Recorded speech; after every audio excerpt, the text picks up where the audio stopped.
May nakita ako na dalawang nakatambay ang sabi sa akin di pa raw sila kumakain, kaya nagpabili ako ng tinapay para may makain sila. At habang hinihintay namin ang tinapay na binili ay pinatakpan ko muna ang upuan ng minivan kasi medyo umaambon.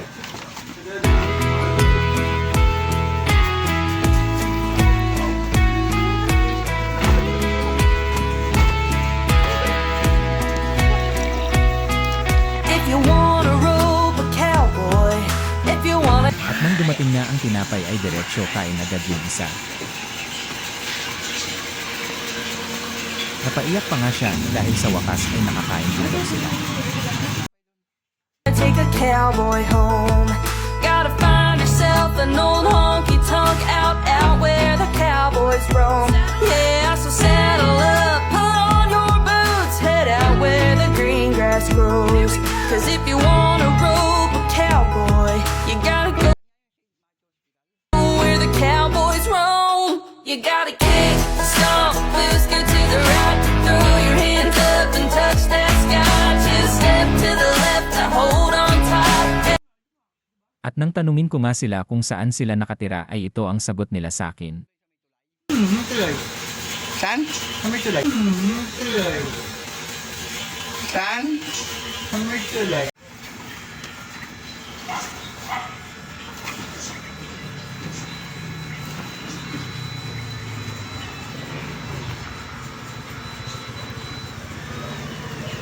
Hindi ka nang inaabot.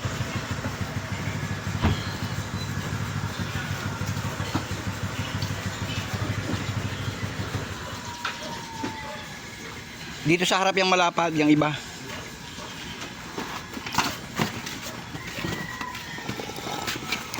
Lagay mo sa bulsa ko. Sa kabila, kabila.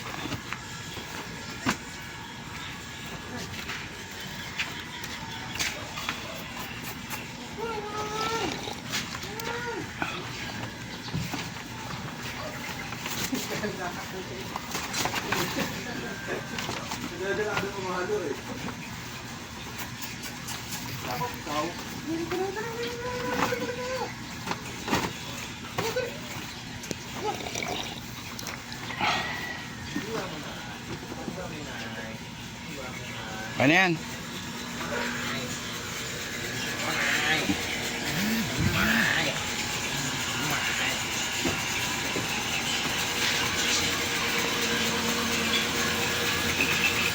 Ay, nasa mata mo pare ko.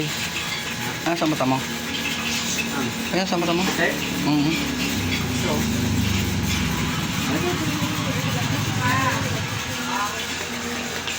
Ay, kuha kang tinapay dun. Ang tinapay.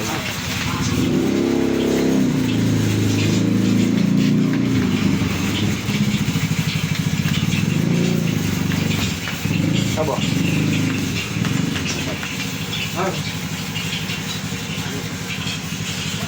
Saan nga yung St. Matthew Hospital? Oh. Yan, sa ano, palabas ng highway. Saan banda doon? Saan bakal, kanan. Hospital. Di ba? Paglabas ko ng highway, yan sa kanan. Doon ba yung sa may tulay? Tuloy. Saan? Sa may tulay. Hindi pala yun.